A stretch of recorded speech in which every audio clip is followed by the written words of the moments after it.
Howdy, y'alls. Welcome back. It's me, Dr. Edwards, this time here to help you with Module 5.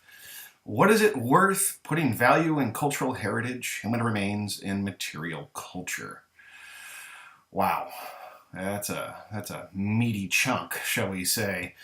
So, as usual, I'm going to try to break this down, go over kind of our key resources this week, give you a little insight on your upcoming journal. And so let me dive on in. Let's when we think about cultural heritage in the modern world, we really want to keep in mind that we're talking about kind of three things: material culture, artifacts, things that are the material remains of past peoples. We have cultural landscapes, and you can think of these as how people have modified, changed the land itself through history. And then we also have kind of the non-tangible stuff, like traditional ecological knowledge. And this kind of connects to some of the stuff that we did dealing with intellectual property and the use of that by people. Let's take a minute here and actually step back for a second and make sure that we all kind of have a fundamental understanding of how history informs the present. All right. We often think of history just being, in books, that it happened and that it's separate from today somehow. But I want to encourage you all to think more that our history informs our present. All right.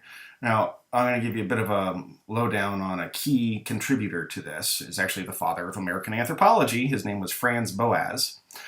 And Boas, he argued that in order to understand people, you had to know their history, right? Particularly their history in that place, all right? And he actually he gave this perspective a name. It was called historical particularism. Now, we don't use that term anymore, but I actually quite like it because it's very specific. Historical particularism. Things of particular importance in that place and those people, okay? Now today, this idea is really kind of tied up in our idea of cultural relativity, and that is the idea that you don't use external standards to judge or measure a culture. You use their standards, all right? Not that we're measuring and judging in that sense, but I don't know. You go back not that long ago, and there is a whole lot of ethnocentrism going on. The colonial era is a great example of this. People used their position to exploit other communities. Now, when we're thinking about that, how that informs the present, all right, just imagine that you grew up in an old colony, okay? Not many of us here in the States can say that, all right? But if you were born, say, I don't know, in Senegal, West Africa, it was a French colony, and kind of still is. The currency is still literally tied directly to the French franc. In fact, all old French colonies in West Africa use a common currency today, and all of that currency is directly tied to the French franc. Just imagine that you grew up in such a place. Wouldn't that history have an influence on you? I know that when I work with my consultants in West Africa, in old French colonies, they got a big old chip on their shoulder, and I would say rightfully so. They were historically exploited and marginalized for hundreds of years. Their resources to this day are being exploited by outside institutions. And so when I was working with folks, there was a pretty strong dislike of anything French, let alone anything European. All right. you can compare that to Native Americans here in North America. And in the United States and Canada and Mesoamerica, even all the way down to South America. Let's just say the whole Americas. Okay, this territory was colonized, and it displaced and exterminated, committed genocide on all sorts of indigenous peoples.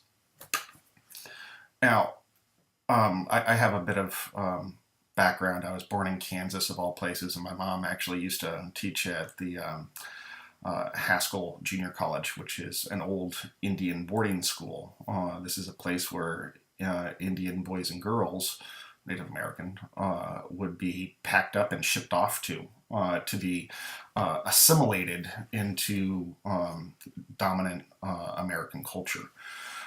They'd have their names changed. They'd no longer have a native name. They'd be given a Christian name. Their hair would be cut. They wouldn't be allowed to wear certain things. Yeah, that is going to have a profound influence on the next generation or the generation after that. It's a history that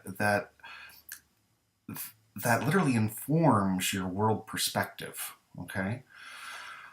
So I hope that helps to kind of understand the value of history and informing the present, okay? And you can even think about it on an individual scale, right? You experience things as an individual, and that influences how you're going to deal with other things in life, right? Fool me once, shame on you. Fool me twice, shame on me. I hope that kind of gets the idea across. Now, kind of getting back to these different types of cultural heritage, the material culture, the cultural landscapes, and the non-tangibles. Material culture, pretty easy to understand. These are leftover things. These are material remains of past peoples. Some of those can be quite valuable. And that's actually a great example of how history can physically inform the present. In these articles this week about ISIS looting various sites in Syria, it's an economic value that's associated with those material remains. And that is literally influencing what people are doing today. There's a political agenda, which is remove and deface and get rid of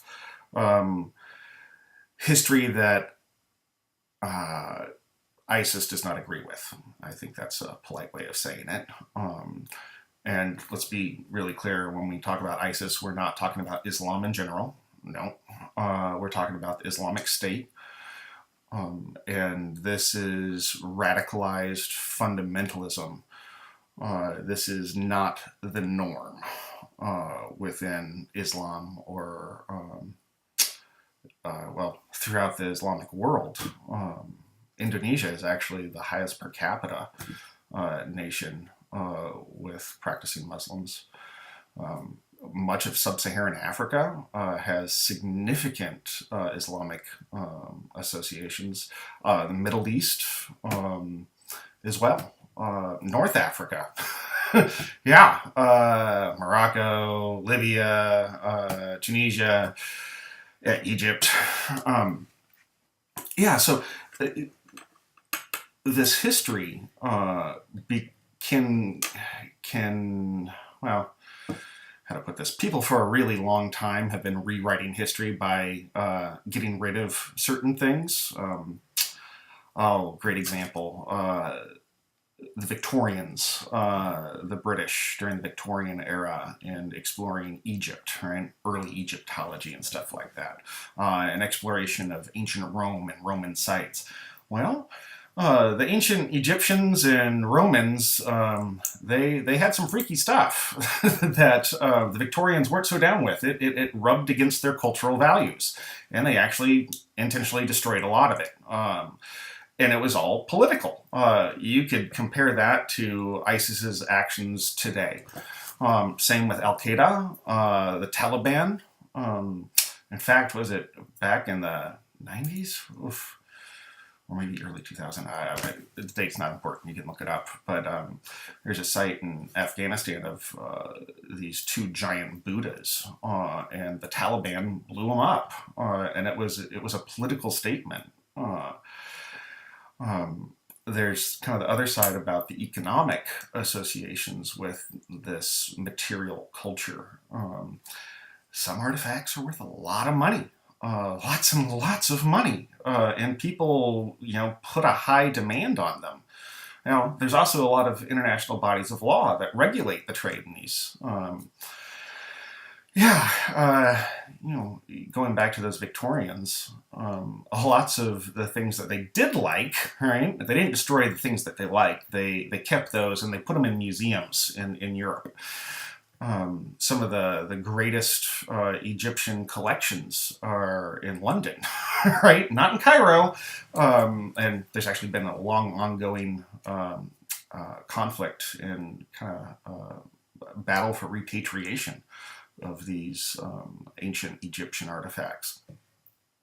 Now, let's see here. These material remains can also not just inform, contemporary looting and black market trade of artifacts, but they could also lend insight into the unique relationships of that place through time.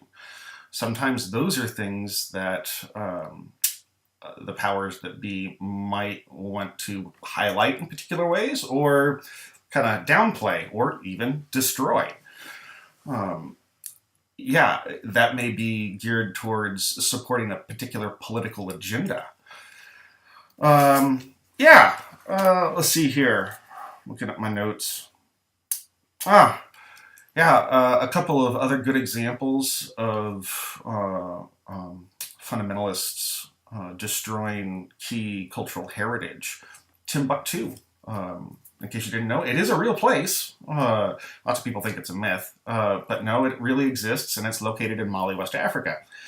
And it's the site of the oldest library in Africa, and I think, actually don't quote me on that. I know it is in sub-Saharan Africa. And it's absolutely incredible. There are writings that are thousands of years old. It's this repository of knowledge, and Al-Qaeda actively started destroying it. And this really touched me because, I do a lot of work in Mali, and, these were things that can never be replaced. Once they're gone, they're gone. There's no getting them back. It's hard stuff. Here in Oregon, back when I was working as a state archaeologist, I worked on a project and came across an old pioneer cemetery from the 1860s, 1880s, somewhere in there. And a local person who was interested in buying this chunk of land. I was involved in the project because they were doing highway improvements, and this pioneer cemetery was located immediately adjacent to the highway project, so it was in the project area. The cemetery had at one time had headstones. And a local person that had a political interest in the chunk of land and an economic interest too, they yanked out all the headstones and dumped them in a creek a mile away, and it was horrific. These tire tracks all over the site. Just imagine that was your final resting place, right? So you got the ethical, moral issue of desecrating a burial site. And then you also have the kind of the economic immorality of, doing such to gain access to be able to buy that chunk of land. They were trying to hide the cultural resources. In my career, I've seen a lot of it. In West Africa, there are collectors that come from all over to find, the real antiques, the old stuff, and there are vendors that readily cater to it. There's an extensive black market, and I was really surprised to find in my own research that it kind of intersected with parts of the networks that traded wildlife parts that I was working with. Yeah, fascinating stuff. Let's see here. Yeah, moving on.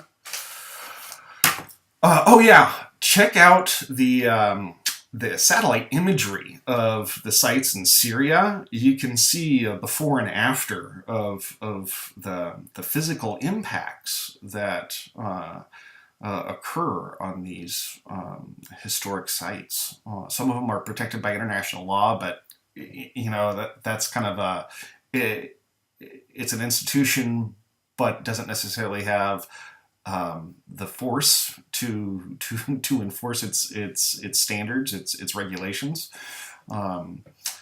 Yeah, oftentimes it falls on local academics. I remember reading something about a museum in Syria being looted, and people, it was local researchers, university students, academics, that had tried to stop it, but they were powerless.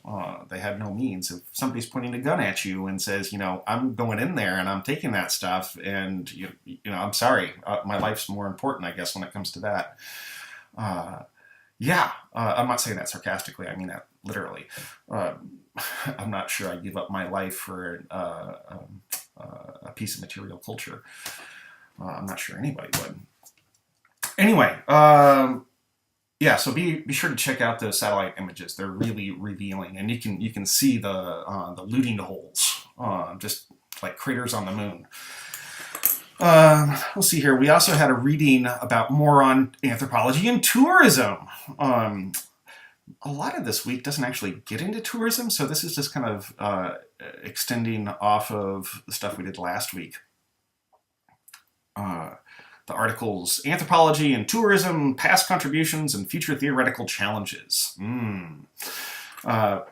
Even though it's pretty dry, okay, it does give a really nice kind of overview of how anthropology has intersected with tourism over the past 40 years, since the 60s or so, and that's really kind of when it started coming on, 60s, 70s.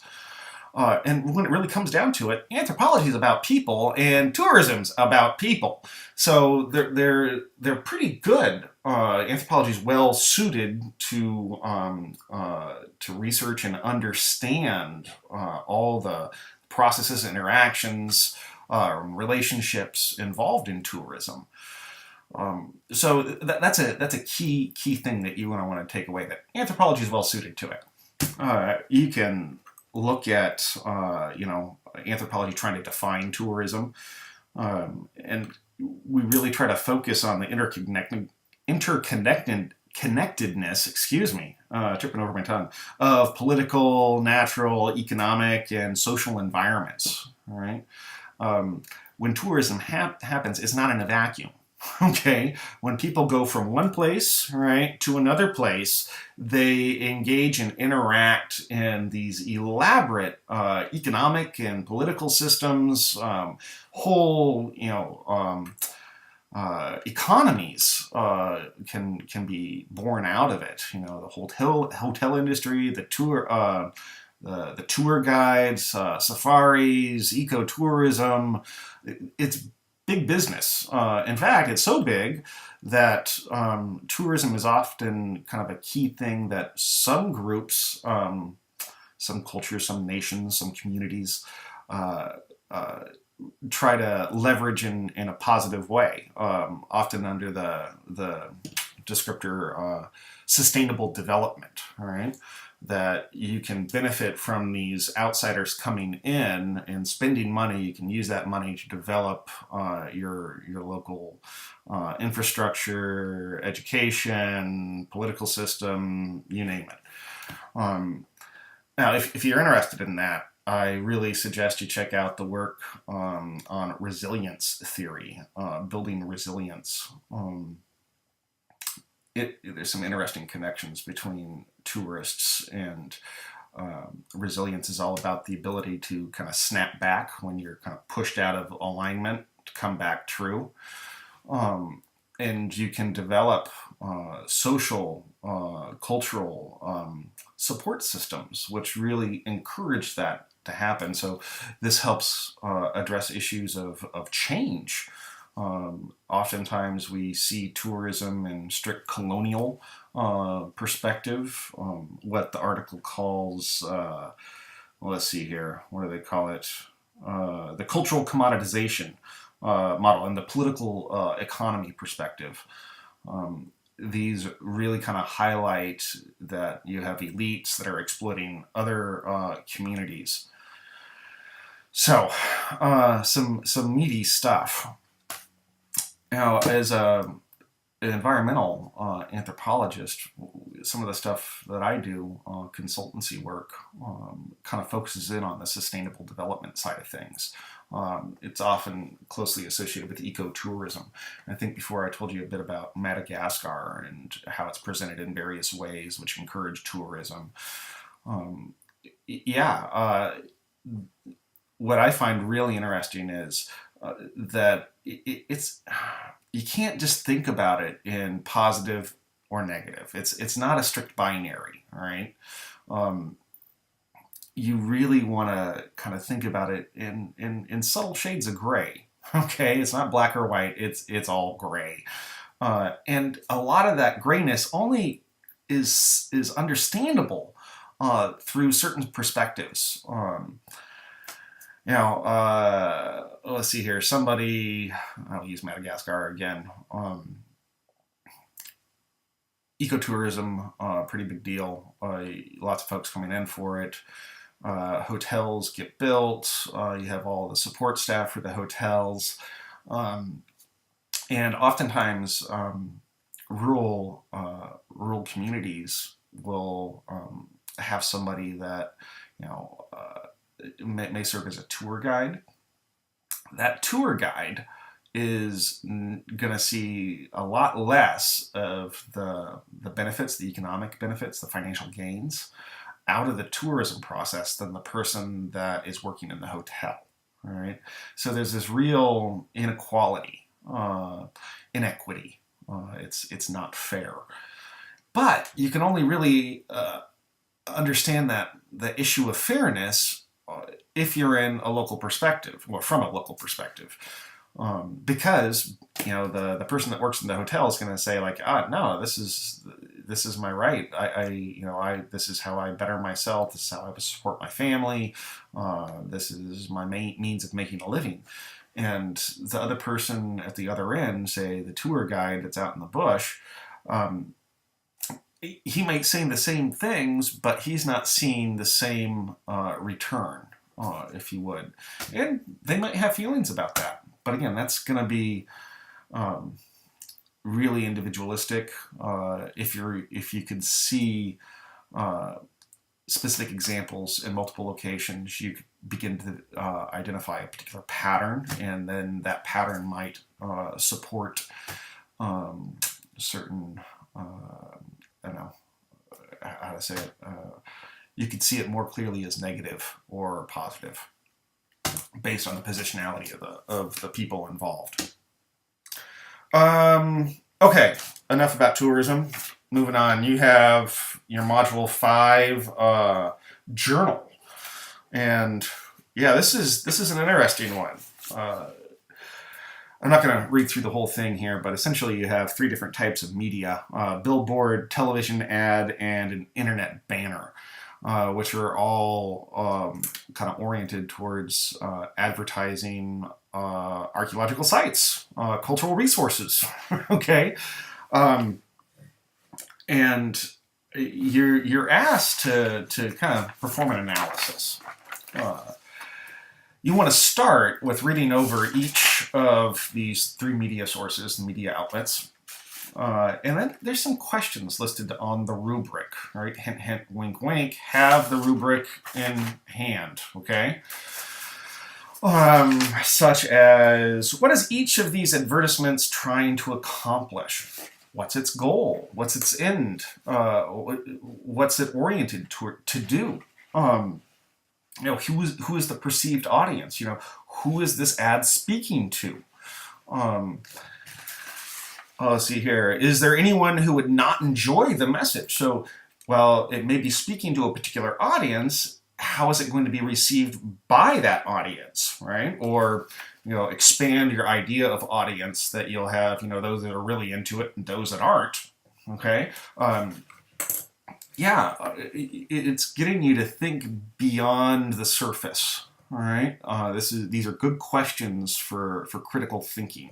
Okay, which is really what ethics is all about. We kind of sit and pick things apart and try to see them for what they really are, for the assumptions that they hold, the bias. Yeah. Let's see here, another one of the questions. Based on your readings, how do each of these advertisements value the cultural context they are presenting? All right, so this is about literally, we're going to use our past readings, did stuff on museums and displays. Definitely check out the extra resources that I shared on that. They're going to be really helpful for this. Yeah. So this question is really focused at how is the archaeological resource, the material remains, how is it being valued? Okay, is it as come learn your local history? Is it that this is I'm trying to think of a good example. Let's see here. Sorry, I'm thinking about this on the fly. I should have made a note of this. Cultural context they're presenting. I lost my train of thought. Hold on a sec.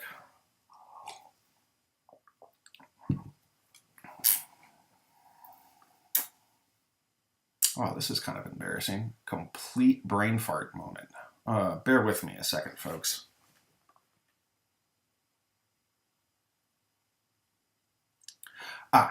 Value of the context. Sorry for that dramatic pause. The context is how is it being presented, right? Think about the ad being a piece of performance. What is the value of the cultural resource in it? How does the presenter, how do they spin it? All right. Again, it could be, a family outing. It could be learn your local history. There might be a patriotic aspect to it. Yeah. All sorts of things. Next question. Legally, is there anything invested parties or the company should be cautious of?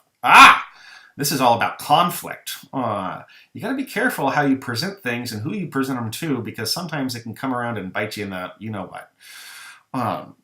So yeah, this is making sure. Think of this as is are they being politically correct? Are they inadvertently focusing on one thing and ignoring something else at the same time? How does our interpretation of their messages reflect our cultural biases, right? And this is really thinking about the assumptions or the bias that is held by the creator of the ad, right? Or the group that created the ad. Is it reflecting any clear judgments, right? Value-laden images, words, things like that. Those are what you should look out for there. Now, those are all kind of like your questions to help kind of get you into the material. And then for the actual assignment, you need to respond to these three items. It says, provide an analysis of each of the media outlets, including the billboard, television ad, and internet banner. And analysis. All right, I don't want you to feel like that is too vague, so I'm going to be really specific. Think who, what, when, where, and how, and sometimes why.